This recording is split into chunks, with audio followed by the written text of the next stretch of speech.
Look, I want to get to the Port of Darwin. There's a report that has been done by the Department of Foreign Affairs and Trade on whether or not the Port of Darwin lease to the Chinese company, the 100-year or 99-year lease, should be cancelled. That report is sitting with the federal government. Tony Sheldon, what's your view on this? Should the federal government, on national security grounds, tear up the Port of Darwin lease to this Chinese company, given the links to the Chinese Communist Party? Look, I think clearly, like when this was first sold in 2015, and the following day, Landbridge, the company that's Chinese controlled that owns the port, turned around and employed Andrew Robb at nearly $1 million a year, an ex-minister in the Turnbull government. It does raise serious concerns about this particular project. There's 1,000 US Marines a year that go through that particular port, as well as, of course, its strategic importance more generally to Australia. And I think when it comes to sovereign interest, we should be looking after our sovereign interest, not anybody else's, and it shouldn't be at the price of either getting one of our mates into a role or turning around and paying more money to Landbridge. So you would be supportive of it being ripped up? Look, unless I think that it does come down to a very critical issue about Australia's infrastructure. Barack Obama, called it out in 2015. Others did, and of course people are calling it out now. It should not be maintained in the way it is now in Landbridge's hands. It's just inappropriate, requires more thinking, and it requires quite likely the contract being bought out. Dave Sharma, what do you think about this? There would obviously be a very strong retaliation from China, given we've seen their reaction just to a call into the origins of COVID-19. Something like this would really spark an aggressive response. Look, that may or may not be true, but we have to take this decision in our own national interest. Now, I haven't seen the security advice, obviously, and I don't know what it says, and the government will make a decision. But I just make the point, when this deal was signed in October 2015, the world was a different place, and the Australia-China relationship was in a vastly different place, and China's behaviour as an international actor was vastly more benevolent. So, if this deal was put today, if Landbridge came to acquire a 99-year lease on the Port of Darwin, I'm almost certain it would be rejected on national security grounds. And I think that's the prism through which we need to assess it now. Circumstances change, the behaviour of nations change, and we're well within our sovereign rights to resume that lease if that's what the security advice says. I mean, at that time, and I think it was around 2015, Matt, the Turnbull government was actually... I think it was the Turnbull government at the time, not the Abbott government, but the Turnbull government, it still Tony Abbott, and Scott Morrison was treasurer when the deal was signed. But not long after that, when Turnbull did seize the leadership, he wanted to sign an extradition treaty with China. Julie Bishop was supporting it. I mean, that's where the government at the time's position was on China, signing an extradition treaty, and it wasn't.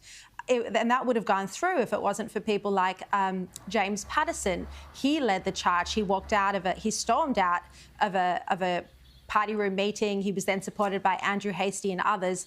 And because it wasn't going to get through, Turnbull ultimately had to back down on that decision. But it just shows you how far the government's position has changed since then. Well, Dave's absolutely right. The circumstances have changed considerably. It's also important to note that because of a loophole in the law at the time, the lease by the Northern Territory government to the Chinese company Landbridge was never reviewed under our foreign investment review laws because it was a lease and because it involved a Territory government asset. We have since closed that loophole, but it didn't go through the normal rigour that other investments do. I think it has to be rescinded and taken back to Australian hands for the security reasons that have been outlined. But there's also another problem now, is that because Landbridge is in a bit of a limbo, they're not really investing in the port or the Darwin area. There's so much potential up there in Darwin as an Asian-facing port. They were going to build a 5-star hotel at the port area. That's fallen over. So I think it'd be best for all parties if we did get out of this. We of course would compensate the Landbridge here. That's how we would operate in our country. And so we could all walk away, just like the subs agreement, if you like, and move costly. on to a better deal for everybody involved. Yeah, two very expensive moves, and we'd be paying for the mistakes that have been made under the previous government. And it was the Turnbull government, I think, that did sign that deal, the Port of Darwin lease, because it was Morrison who was treasurer. Well, keep in mind, the Australian government didn't sign anything. No, it's not true. The Australian government, did not sign anything. No, we didn't have to approve it either, Shari. No, it didn't. It didn't go through the Foreign Investment Review Board because it was a territory government asset being leased. Now, since then, we have fixed that loophole. And at the time, the Department of Defence did say that they didn't see a security risk, despite it not having to go through the formal processes. But we have fixed that loophole. So the Australian government never made a decision here, but we have made sure, as Dave said, that for future decisions, we can reject them. I want to move on to the Virginia result this week, but there was some involvement in the federal government at the time that wasn't flagged as an issue. So we did see quite a stunning result in the US state of Virginia this week, with the Republican Glenn Youngkin winning the race for the governorship. This was undoubtedly a humiliation for Biden's presidency. What's interesting is that in this race, Glenn Youngkin campaigned on critical race theory in schools, and his opponent, the Democrat Terry McAuliffe, had said that parents had no right to object. Even Barack Obama came out in this race. Biden did. And this was a state that Biden won by 10 points in last year's presidential election. So what I'm interested in here from you three is, as politicians, whether you think there are take-home messages from this contest. Dave? Look, I think it's a very big result. I mean, if you bear in mind that Biden won the state by 10 percentage points from Trump just less than a year ago now, this is a big repudiation, I think, of how the Democrats have governed since.